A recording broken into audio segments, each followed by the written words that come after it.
Professor Kandur and members of the delegation of the government of Sudan, and Secretary General Yasir Rahman, and members of the delegation of the SPLM North, we would like to welcome you very warmly to this first session of our negotiations on the two areas.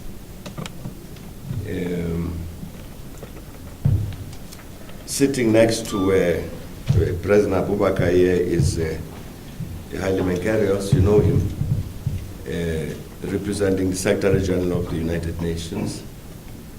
And on my left here is Lisan Yohannes, who's representing IGAD, because of the interest of the region in the work that you're going to be doing. And indeed, we're very happy also to convey the welcome and the best wishes of the Prime Minister of Ethiopia, His Excellency Haile Mariam Desalegn, who's also the chair of IGAD.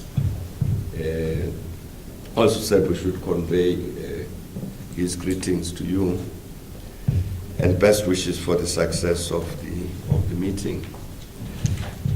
As a panel, we're indeed very, very happy that we are resuming these negotiations, because the matter of achieving peace in the Republic of Sudan is very important.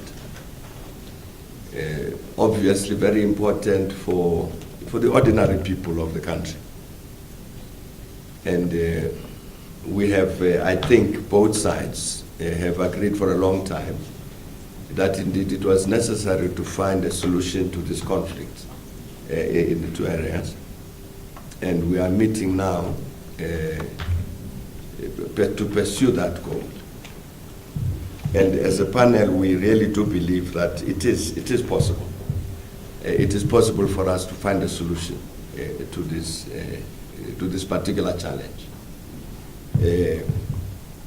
Earlier, when we met the leaders of the two delegations, we did indeed say that we think this is also important in the larger context. It's in the larger context of the normalization of the relations between Sudan and South Sudan. I think as part of the completion of this process, we need to address this matter of the conflict in the two areas. And we're quite sure that the two delegations here are perfectly capable of doing this. I must mention something which is not on our agenda as a panel, but I'm sure you would be interested in it. Obviously, I was saying that you have a Lisan here who's representing IGAD. There is a discussion that's taking place in the Horn of Africa that it's important to resolve all of the conflicts that are taking place in the Horn. Of course, the conflict in Somalia, which is progressing in a particular way, and any other conflict or potential conflicts in the Horn. I would imagine that you are familiar with this. There's a lot of discussion that's taking place, and so some of the discussion comes to us. People raise this matter with us to say, look,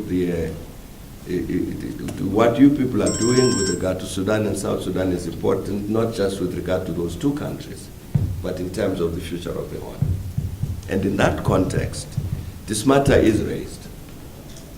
That, yes, sure, we can see that this is a conflict within the Republic of Sudan, but its solution is an integral part of creating a new region of the Horn of Africa. I'm mentioning this. It's not in our mandate as a panel to deal with the challenges of the Horn of Africa. But the fact of the matter is that people who are directly engaged in it, they are looking forward to the resolution of the matter of the conflict, because they think it's very important of this matter of the two areas.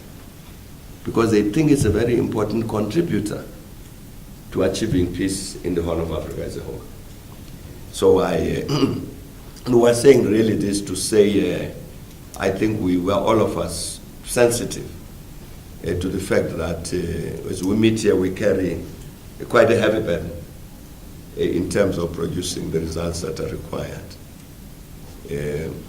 And certainly as a panel, we're quite confident that it should be possible. It should be possible to do this. I think the matters on our agenda about humanitarian issue, about security issues, about political issues, and so on. I think this, in a sense, this is a matter of common sense. That in terms of what we've got to address in our agenda, we've got to address the totality of these issues to produce a resolution which is not firefighting, but a resolution of this matter which actually produces a just and a lasting settlement of this conflict. So, but I'd like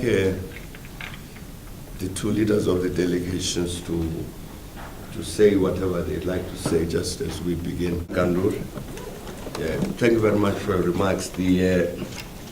I think certainly we are of one mind, and both of you have spoken about this need for a sustainable and a just peace that is required, and therefore with readiness to discuss all of these matters that are relevant to that. I'd like to say thank you very much indeed for this commitment. What we propose after this formal opening of our discussions, that we adjourn until later today, but that in the meantime, the two leaders would like to have a meeting with the two leaders of the delegations, accompanied by 2 or 3 others, up to them, so that we can then have a look at the program of work, the agenda, program of work, all matters that relate to how we should proceed from now onwards. But really, I would like to say thank you very much indeed to the leaders of the delegations for these very positive statements that have been made, which both demonstrate a firm commitment to make sure that we do indeed come out of these negotiations with results, good results, results that all of us can defend, results that are not just seeking an immediate solution, but really a solution to all of these challenges that have been mentioned. For the rest of the delegates, I'm sure we will come back to you as quickly as we can to give you any indication as to how we would have agreed to proceed after this discussion with the smaller delegations. And so, to members of the press, thanks a lot. Thanks for coming. I'm afraid you'll have to pardon us for the smaller meeting I'm talking about.